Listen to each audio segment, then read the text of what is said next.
Imagine putting tariffs on foreign-made cars to protect American auto workers. Sounds patriotic, right? But here's the twist. Most of these so-called American-made cars are actually assembled with foreign parts. We're talking about engines from Germany, electronics from Japan, and transmissions from Mexico.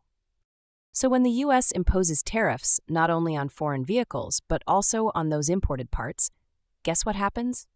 Prices skyrocket, even for cars assembled right here at home.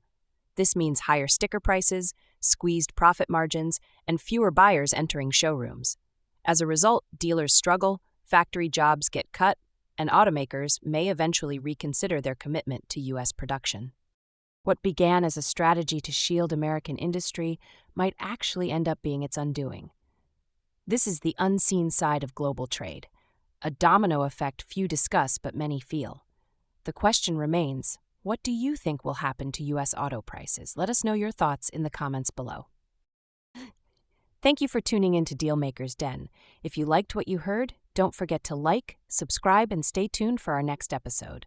Until then, see you next time.